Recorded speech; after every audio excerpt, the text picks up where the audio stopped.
platform so they could follow us on www.mymedicalbank.com. Hi, Mr. Femi. Good evening. Hello, good Thanks evening. for How are you joining. doing? I'm very well, sir. Can you hear Yes, me? I can hear you loud and clear. How about you? Can you hear me? I'm very well, sir. Thank you for being a part of this. Okay. Same here. Thanks for inviting me.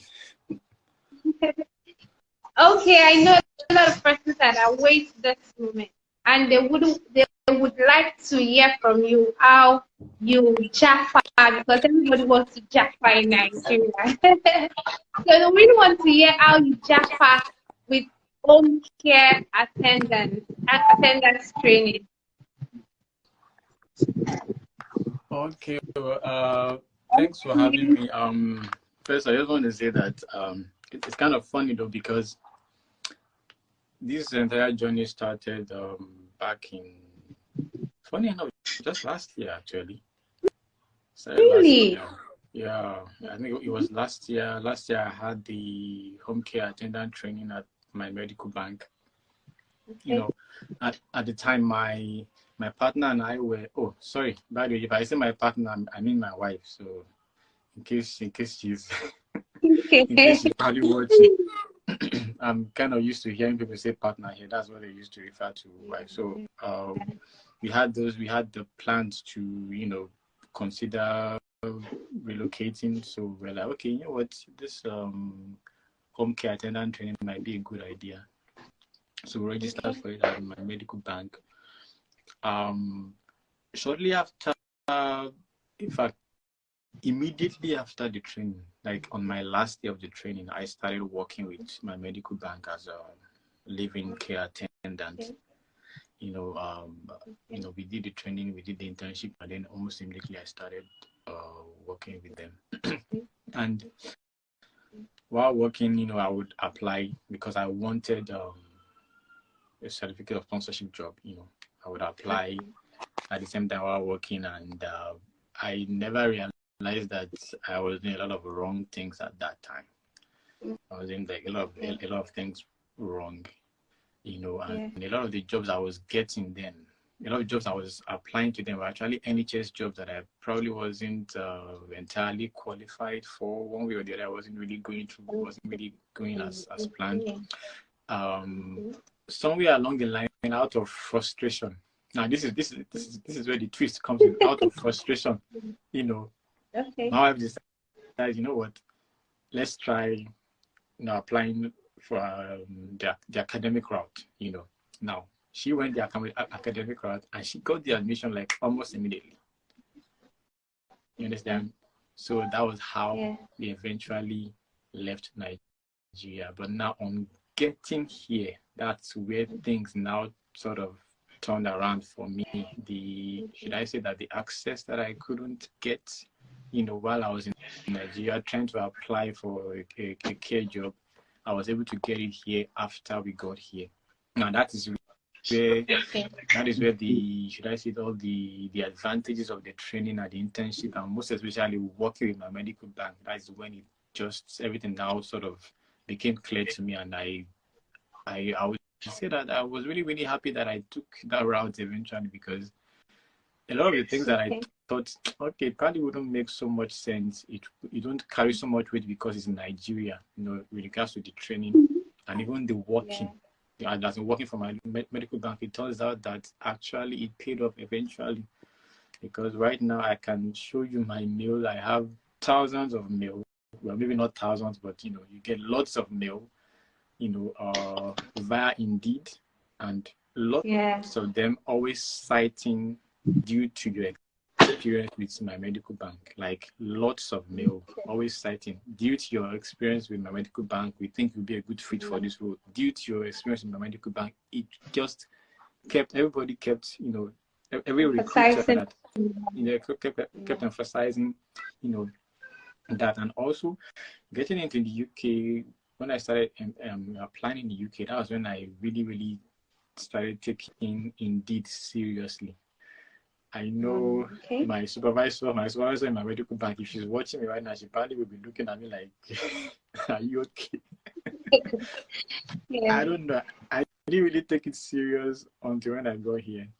You know, so because when I was in Nigeria, I would just probably go on Google and then try to search, you know. But when I was in the UK, that's when I really took Indeed serious. As a matter of fact, Indeed, Total Jobs, and Glassdoor Jobs, those three sites was what really did it for me, actually, in regards to getting a job. You know, I opened an account, an Indeed account, and then just on Indeed, like 247, like sometimes all night, like just applying for these jobs. And you know, and the reason for that was actually, the reason for that level of tenacity was because of the discoveries, which came like a shock to me, you know, with regards to the job space here in the UK, which I believe I would explain later. I don't want to go ahead of you. So just in a nutshell, that's just how the whole thing happened, you know. And right now I'm currently in the UK working as a care/support worker for children with learning disabilities. Yeah. Oh, that's super amazing. Thank you for sharing with us your experience. So would you like, aside being a certified carer, would you like to take this to another level? Oh, yeah, definitely. Definitely, I would definitely like to take it to another level. Now this is where it might get dicey for most Nigerians who want to come into the UK. And I remember telling this to a couple of people, and they probably thought that maybe you're not. That can be true, because I said I think I really do like this job. Like I really do like this job. I'll be honest. Stepping into it, getting into it was simply because I wanted to achieve something, but haven't started it.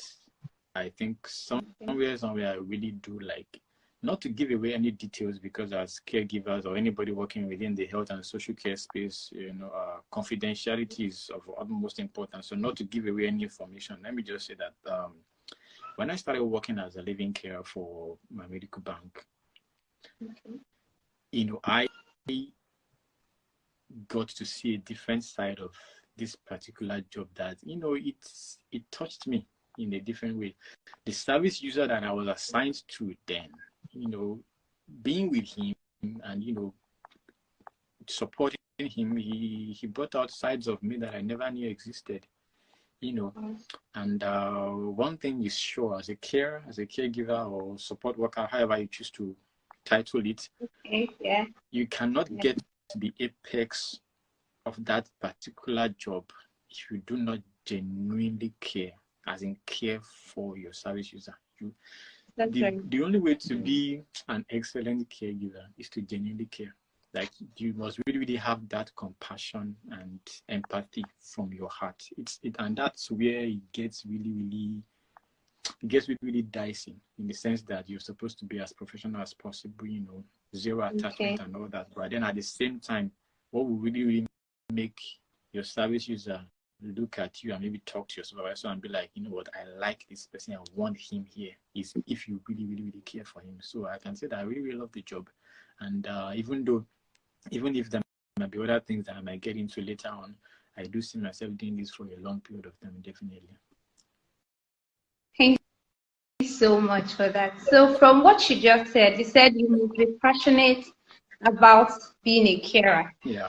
But can I ask you this? Have you ever felt like giving up at some point? Because I presume from what you have said, it all started that you didn't really like it. You just wanted to take it at first. Yeah. But I don't know if you had at any point in time felt like giving up.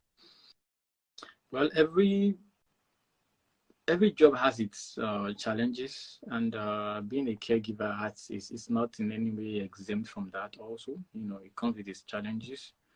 And sometimes if you're not patient enough, you would definitely find yourself in situations whereby you would want to like give up and just end it all, like, you know what, I'm not doing this again. And I can tell you, as a matter of fact, that I've been in a few of such situations. You know, however, if you're someone who has a lot of empathy in you, you would put yourself in the position of your service user. And then I'll tell yourself, how would it feel if I am behaving in a certain way and I don't know how to communicate that to the person who is supporting me? When you think about that, if you really, really are someone who has a lot of empathy, when you think about that, you would actually, you wouldn't take it too serious. That's just it. You won't take it too serious, and most importantly, you would consider that, okay, it's just another day in the office. For example, if you were a boxer, for example, you cannot complain of bruises on your face. You cannot complain of a broken nose. You cannot complain of a broken jaw. It comes with the job.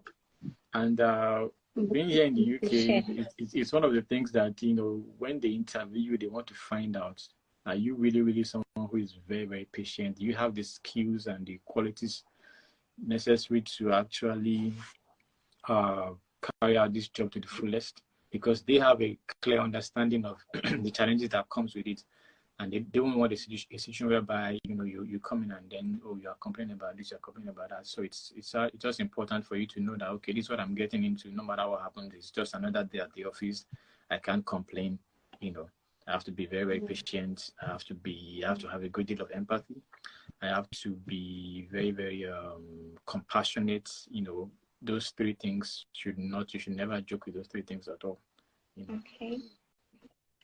Being compassionate, being patient, and being the last one. Can you please remind me? Having a lot of empathy. Yeah. So for those that are listening to us, you know, this for now, I know that being a carer is not just an easy thing, because some persons call me and they want to.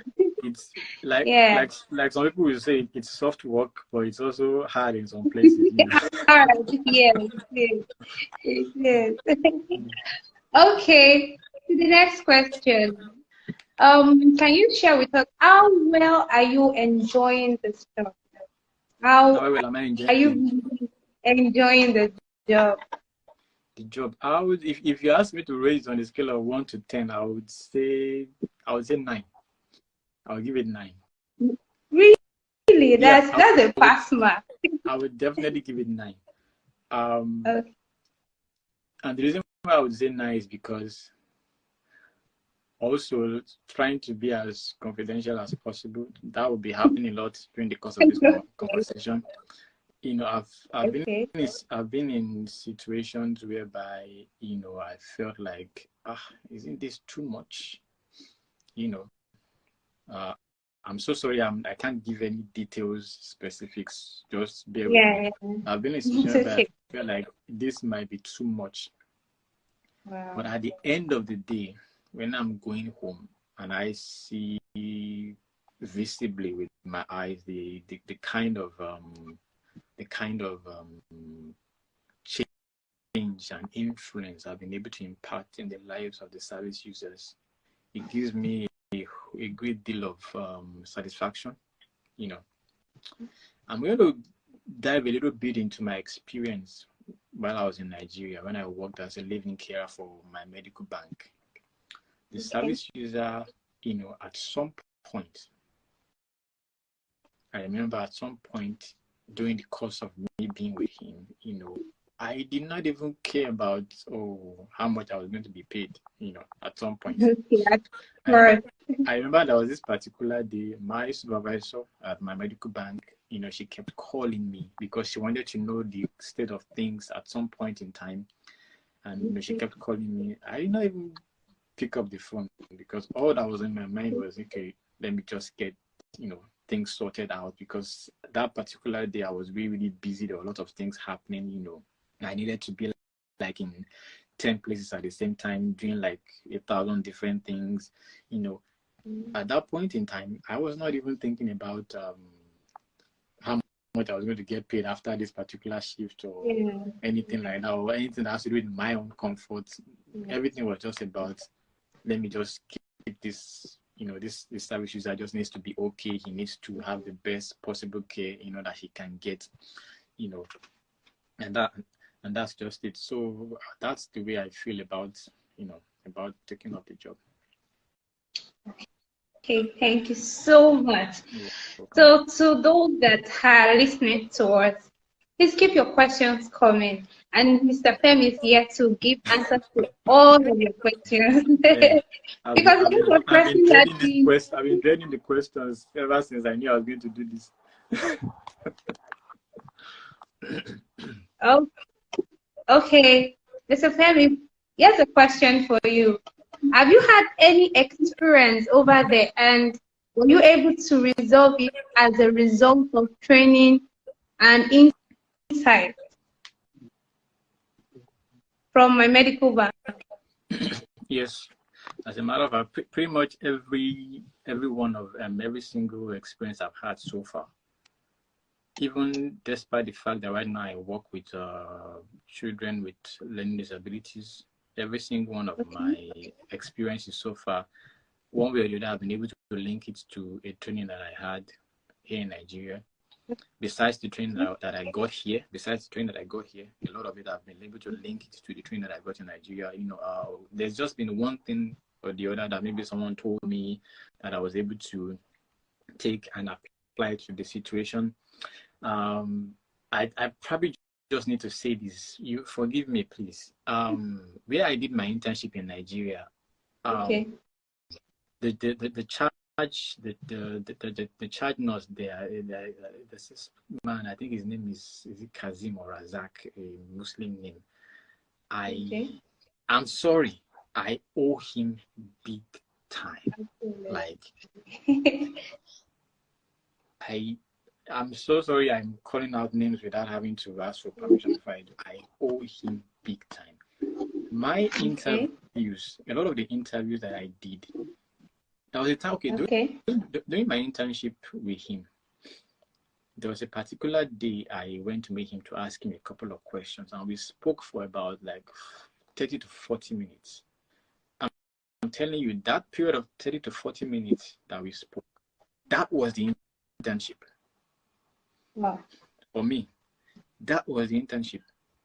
He told me things during that period that I applied here, during interviews, even at work, that made people realize that, oh, okay, it seems like this guy knows what he's saying.